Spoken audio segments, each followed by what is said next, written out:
So hello everyone, I hope you doing all absolutely fine and welcome back to our channel daily blog में आप सबका एक बार फिर से स्वागत है। सो आज है मेरी नानी का जन्मदिन, तो हम लोग आज केक काटेंगे। वैसे उनको पता है नहीं कि हम लोग उनके लिए केक हम लोगों ने उनके लिए केक अरेंज किया है। सो अभी छोटा सा केक अभी इमरजेंसी हम लोग लेके आए फटाफट से, और अभी हम लोग उनके लिए केक काटेंगे उनके बर्थडे का। वैसे जल्दी वो आते नहीं हमारे घर पे, तो आज बाई चांस ऐसा हुआ है कि उनका जन्मदिन भी है और हम लोग आज सेलिब्रेट भी कर रहे हैं उनके साथ। वरना कभी फर्स्ट टाइम में जब पहली बार शायद हुआ होगा कि हम लोग उनका जन्मदिन मना रहे हैं। सो बहुत रेयरली ऐसा होता है, बहुत कभी कभार ऐसा हो सकता है कि वो अभी हमारे घर पे आए कि, और स्पेशल आज उनका दिन बर्थडे बर्थडे इसलिए, वरना वो कभी नहीं आते। तो वो यहाँ पे हमारे घर के पास आए थे, तो हम मम्मी ने बोला हम सब ने कि यहाँ पे रुक जाइए, आपका बर्थडे सेलिब्रेट करेंगे थोड़ा बहुत। और ये सरप्राइज़ था उनके लिए कि केक लाएंगे कि नहीं, मुझे भी पता नहीं था, लेकिन मम्मी और भैया भी जाके लेके आए और भाई कट केक।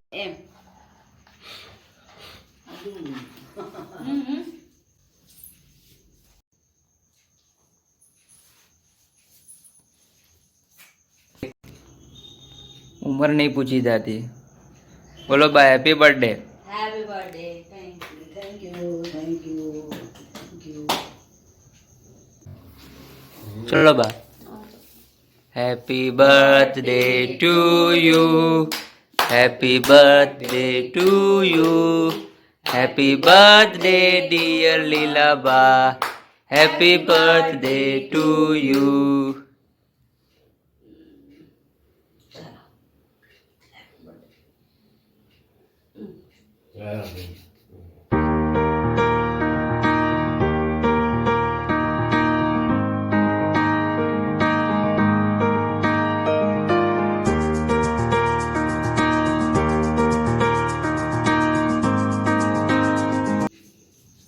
ओके, और ये हैप्पी बर्थडे बा।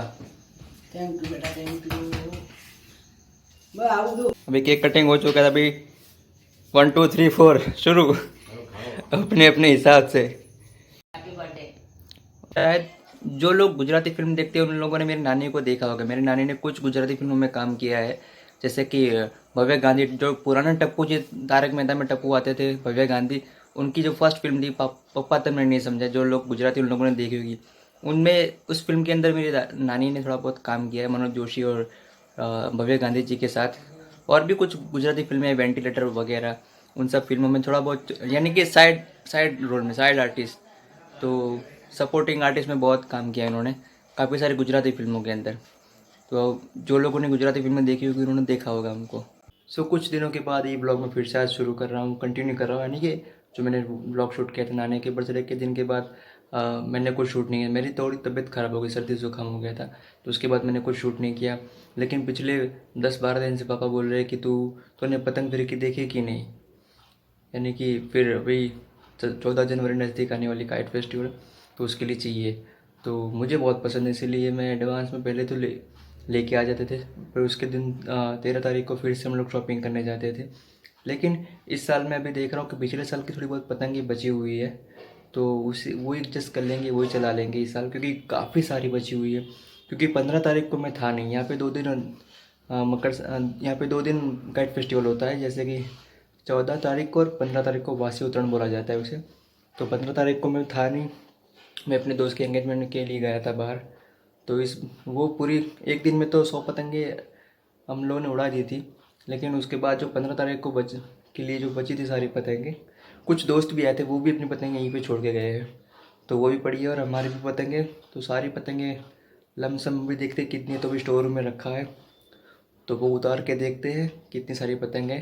फिर उसके बाद डिसाइड करेंगे कि बाहर लेने जाना है कि नहीं जाना है, और कितने कितने धागे पड़े हैं, यानी कि फिरकी, वो भी चेक कर लेंगे। फिर देख लेंगे, अगर कहीं ज़रूरत पड़ी तो बाहर से हम लोग ले आएंगे। क्योंकि मुझे उसका बहुत शौक है, पतंगबाजी करना। पतंगबाजी करना मुझे सबसे ज़्यादा पसंद है घर के अंदर, और मैं ही चलाता हूँ ज़्यादा। तो सुबह 7-8 बजे से पहले हम लोग चढ़ जाते हैं, 7 बजे के करीब, और फिर पतंगबाजी करते रहना, और फिर दोपहर में आके इंदियो खाना। वो भी मैं आप लोगों को दिखाऊंगा जब मकर संक्रांति आएंगी तब। तो अभी पहले हम लोग देख लेते हैं कि पतंग कितनी सारी बची है, तो वो भी मैं अभी आप लोगों को भी दिखा देता हूँ कि कितनी सारी बची है पतंगे और क्या है। सो ये रही अपनी सारी पतंगे, ये सिर्फ पिछले साल की, इसको अभी बांधा भी नहीं है, इसकी किन्ना भी नहीं बांधी है, पिछले साल का स्टॉक है। ये 15 तारीख को, ये जब 15 जनवरी को मैं था नहीं घर पे, इसीलिए इतनी सारी बिप बच गई और सारी धागे। फिरकियाँ थोड़ी बहुत कम है, ये भी ख़त्म हो चुकी है। ये थोड़ी बहुत है, ये भी और एक है। सो जितने भी दर्शक देख रहे हैं अभी मुझे, जितने मेरे व्यूअर्स हैं, जितने सब्सक्राइबर्स हैं, सभी से मेरी एक रिक्वेस्ट है कि आप लोग प्लीज़ चाइना की जो डोरी आती है, चाइना का जो मांझा, उसे मत लीजिए। जो नॉर्मल वाला है उसे ही आप लीजिए। उसका कारण है कि चाइना जल्दी वो कटती भी नहीं, और कट जाए तो क्या हो गया, दूसरी चढ़ा लेंगे पतंग, क्योंकि यार वो पंछियों के पैर में भी अटक जाती है, उनको भी दिक्कत होती है। तो मेरी रिक्वेस्ट है कि चाइना की डोरी प्लीज़ मत यूज़ करिए। जो नॉर्मल मांझा है आप उसी से चढ़ा लीजिए, क्योंकि हमारी जो फेस्टिवल, हमारी जो खुशियाँ हैं, हमारी जो मस्ती है, किसी और के लिए वो नुकसानकारक ना बने, वो देखने वाली बात है। तो बस अभी एक दो मांझा लाना पड़ेगा हमें, क्योंकि हमारे यहाँ आसपास के हमारे जो नेबर्स के बच्चे वो भी आते हैं यहाँ पे हमारे टेरेस पे ही, और गेस्ट का आना भी होता है। तो फिर हम लोग उनके लिए भी एक्स्ट्रा ला के रखते हैं ताकि किसी को प्रॉब्लम ना हो। तो ये बस एक दो मांझा ले आएंगे, और भी और एक्स्ट्रा 3 फिरकियाँ तो पड़ी मेरे पास, तो 2 ले आएंगे, 5 हो जाएगी। और इतनी सारी पतंग, कम से कम आप गेस करिए कितनी पतंग होगी ये। 100 से भी ज़्यादा है ये। इसे 5 कौड़ी बोलते हैं हम लोग। एक कौड़ी के अंदर 20 पतंग ये होती है, तो ये 100 से भी ज़्यादा है। और पिछले साल में 15 जनवरी पे नहीं था, इसीलिए इतनी बच गई, वरना ये भी नहीं होती। हर साल हम लोगों को नई इंस्टॉल करनी ही पड़ती है, क्योंकि यही मज़ा है। और हम लोग कालूपुर जाते हैं, वैसे मेरे मामा का घर भी यहाँ नज़दीक में कालूपुर ही है, तो हम लोगों के लिए ज़्यादा दिक्कत नहीं होती है। 13 तारीख को रात को ही सब लोग, मोस्ट ऑफ अहमदाबाद के अंदर 13 तारीख को रात को ही लोग जाते शॉपिंग करने के लिए। मांझा ले आएंगे, फिर पतंगे ले आएंगे, और पूरा मार्केट रात को ही 12-1-2 बजे तक तो चलता ही रहता है। तो मैं शायद जाऊंगा, या फिर पापा ही लेके आ जाएंगे मांझा, और फिर हम लोग मनाएंगे मकर संक्रांति। और हाँ गाइस, आप लोगों में से जिन जिन को पता है कि मकर संक्रांति क्यों कहा जाता है, तो आप लोग कमेंट सेक्शन में जाके मुझे बता सकते हो। मुझे तो पता है, जो हमारे नए व्यूअर्स हैं उनको नहीं पता है, तो मैं उन लोगों को 14 तारीख को ही बताऊंगा, 14th ऑफ जैन को। वैसे मोस्ट ऑफ पीपल को तो पता ही है, बताने इसमें कोई नई वाली बात नहीं है, तो पता ही होगा। जिन जिन लोगों को नहीं पता है उनके थोड़ा बहुत ही मेरी तरफ से टास्क है, गूगल मत करना या किसी अपने घर में किसी को पूछ लेना। गूगल करने की ज़रूरत नहीं, क्योंकि छोटी छोटी बातें हम लोग आजकल गूगल करने लग गए, which is good, but sometime you ask your elders. कभी उनसे पूछ के देखिए, बहुत मज़ा आएगा। और उनकी तरफ से जो हमें जो ज्ञान है, हम लोग बचपन में कोई गूगल था नहीं, तो हम लोग दादा दादी से, पापा मम्मी से, इन लोगों से हम लोग पूछते थे, बड़े से, हम जो भैया है वगैरह, भाई बहनों से।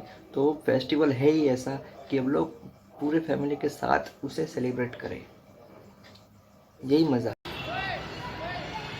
और ये देखो शाम ढलने को आई है, सूर्यदेव अभी जा रहे हैं अपने घर पे, और यहाँ पे पतंगबाजी चल रही है। अभी तो 2 से 3 दिन बाकी, फिर भी देखिए हर टेरेस पे लोग कुछ सफाई अभियान के लिए चढ़े हैं, यानी कि अपना टेरेस साफ करने के लिए, और कुछ लोग पतंग चढ़ाने के लिए। सो अभी हो चुका है खाने का वक्त, मैं आ चुका हूँ टेरेस से नीचे, और अभी बज रहे 8।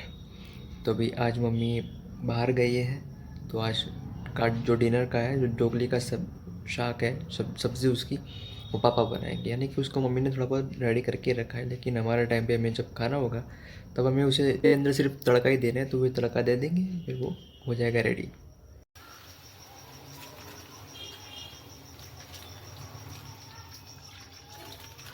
सो पापा अभी प्रिपरेशन कर रहे हैं उसको सिर्फ अभी तड़का ही देना है, और ये बटर मिल्क में बनता है छाछ के अंदर, तो बहुत बहुत स्वादिष्ट होता है। आप लोग भी ट्राई करिए कभी।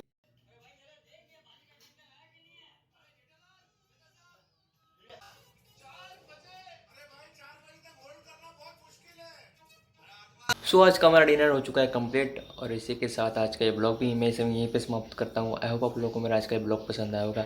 अगर आपको मेरा आज का ये ब्लॉग पसंद आया तो इसे लाइक कीजिए, शेयर कीजिए, सब्सक्राइब करना प्लीज़ मत भूलिए। Till then tata bye bye, stay tuned.